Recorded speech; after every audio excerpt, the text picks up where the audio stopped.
സ്വകാര്യ ബസ്സുകളുടെ പണിമുടക്ക് ഇന്ന് ദേശീയ പണിമുടക്ക് നാളെ ജൂലൈ മാസം 10-ാം തീയതി വ്യാഴാഴ്ച SFI സംസ്ഥാന വ്യാപകമായിട്ട് പഠിപ്പ് മുടക്കിന് ആഹ്വാനം ചെയ്തിരിക്കുകയാണ്.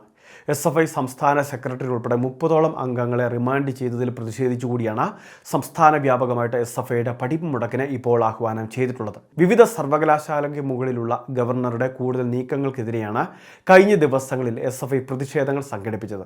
ഇതിൽ കേരള സർവകലാശാലയിലേക്ക് കഴിഞ്ഞ ദിവസം ഒരു പ്രതിഷേധം സംഘടിപ്പിച്ചിരുന്നു. ഇതിൽ 30ഓളം പ്രവർത്തകരെ അറസ്റ്റ് ചെയ്യുകയും ചെയ്തിരുന്നു. അവരുടെ റിമാൻഡിലൊക്കെ പ്രതിഷേധിച്ചാണ് ഈ സമയത്ത് ഇപ്പോൾ പഠിപ്പ് മുടക്കിന് ആഹ്വാനം ചെയ്തിട്ടുള്ളത്. ഗവർണറുടെ നീക്കങ്ങൾക്കെതിരെയുള്ള ശക്തമായ ഒരു താക്കീതായിരിക്കും SFIയുടെ പഠിപ്പ് മുടക്ക്.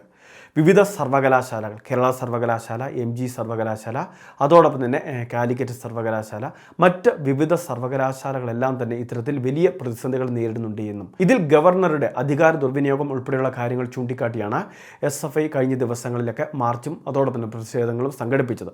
അപ്പോൾ ഈ ഒരു പഠിപ്പ് മുടക്കിന് ആഹ്വാനം ചെയ്യുമ്പോൾ ഇത് കൃത്യമായിട്ട് വിദ്യാർത്ഥികൾ എല്ലാവരും അറിഞ്ഞിരിക്കേണ്ടത് ആവശ്യമാണ്. വിവിധ സർവകലാശാലകൾക്ക് കീഴിൽ പ്രവർത്തിക്കുന്ന വിവിധ കോളേജുകളെ ഇത് കാര്യമായിട്ട് തന്നെ ബാധിക്കാൻ സാധ്യതയുണ്ട്. അതോടൊപ്പം തന്നെ നഗരപ്രദേശങ്ങളോടൊക്കെ ചേർന്ന് പ്രവർത്തിക്കുന്ന സ്കൂളുകളെയും ഒരുപക്ഷെ ഇത് ബാധിച്ചേക്കാം. എങ്കിലും നാളെ പ്രവൃത്തി ദിനമാണ് എന്നൊരു കാര്യം വിദ്യാർത്ഥികൾ എല്ലാവരും ശ്രദ്ധിക്കുക. പതിവ് പോലെ തന്നെ കോളേജിലേക്ക്, സ്കൂളിലേക്ക് പോകുന്നതിന് വേണ്ടിയും വിദ്യാർത്ഥികൾ ശ്രദ്ധിക്കേണ്ടതാണ്. അപ്പോൾ ഈ പ്രധാനപ്പെട്ട കാര്യങ്ങൾ തീർച്ചയായിട്ടും എല്ലാവരും ഒന്ന് ശ്രദ്ധിക്കുക. എല്ലാവരിലേക്കും അറിയിപ്പ് ഷെയർ ചെയ്തെത്തിക്കുക.